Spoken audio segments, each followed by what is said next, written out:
Session 44 Origins and Related Words.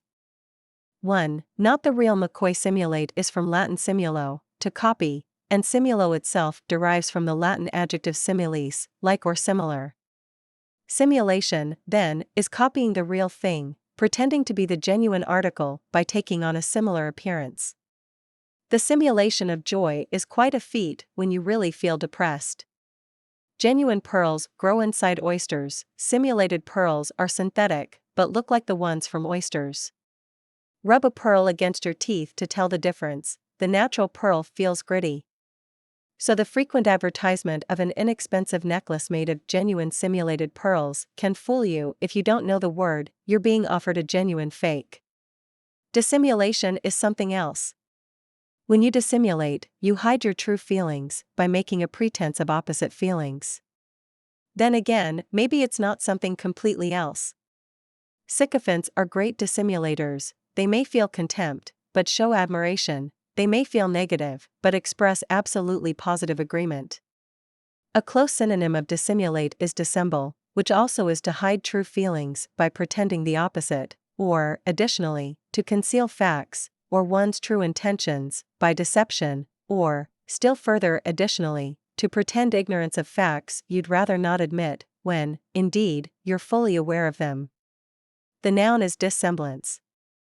In dissimulate and dissemble, the negative prefix dis acts largely to make both words pejorative. 2. Hints and helps. The verb intimate is from Latin intimus, innermost, the same root from which the adjective intimate and its noun intimacy are derived, but the relationship is only in etymology, not in meaning. An intimation contains a significance buried deep in the innermost core, only a hint showing. As you grow older, you begin to have intimations that you are mortal, when someone aims a .45 at you, or when a truck comes roaring down at you as you drive absent-mindedly against a red light through an intersection, you are suddenly very sure that you are mortal. Alleviate is a combination of Latin levis, light, not heavy, the prefix ad dash, to, and the verb suffix. Ad changes to l before a root starting with l dash dot.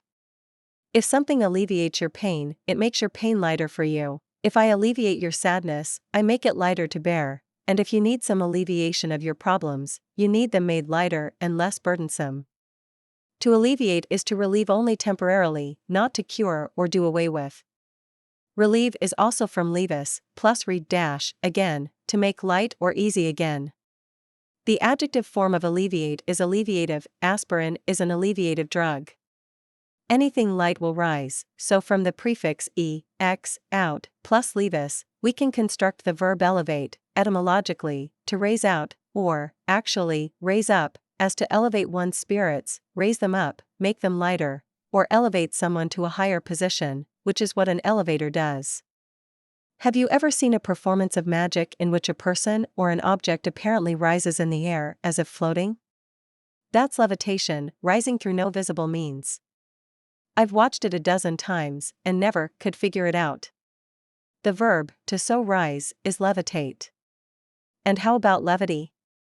That's lightness too, but of a different sort, lightness in the sense of frivolity, flippancy, joking, or lack of seriousness, especially when solemnity, dignity, or formality is required or more appropriate, as in tones of levity, or as in, levity is out of place at a funeral, in a house of worship, at the swearing-in ceremonies of a president or Supreme Court justice, or as in, okay, enough levity, now let's get down to business. 3. Sharing someone's misery. Latin miser, wretched, the prefix con, which, as you know, becomes calm before a root beginning with m, together or with, and the verb suffix ate are the building blocks from which commiserate is constructed. I commiserate with you, then, means, I am wretched together with you, I share your misery. The noun form? Miser, miserly, miserable, misery all come from the same root. 4. Swing and sway. Vacillate, note the single c, double l, derives from Latin vacillo, to swing back and forth. The noun form? People who swing back and forth in indecision, who are irresolute, who can, unfortunately, see both, or even 3 or 4, sides of every question, and so have difficulty making up their minds, are vacillatory. They are also, usually, ambivalent. They have conflicting and simultaneous emotions about the same person or thing, or they want to go, but they also want to stay, or they love something, but they hate it too. The noun is ambivalence, from ambi both. Remember ambivert and ambidextrous from Chapter 3? Ambivalence has best been defined, perhaps by Henny Youngman. If he didn't say it first, he should have, as watching your mother-in-law drive over a cliff in your new Cadillac. To vacillate is to swing mentally or emotionally. To sway back and forth physically is oscillate. Again note the double L, oscillate, from Latin oscillum, a swing. A pendulum oscillates, the arm of a metronome oscillates, and people who've had too much to drink oscillate when they try to walk. The noun? Review of etymology. Prefix, root, suffix meaning one. Simulo, to copy two. Similes like, similar 3. Dis, pejorative prefix 4. Add, al, to, toward 5, leave a slight 6. 8 verb suffix 7. Ion noun suffix 8, e, x, out 9, indymus innermost 10, miser wretched 11, bacillo to swing back and forth 12, ambi, both 13, oscillum a swing. Using the words, can you pronounce the words? 1. Simulation 2. Dissimulate 3. Dissimulation 4.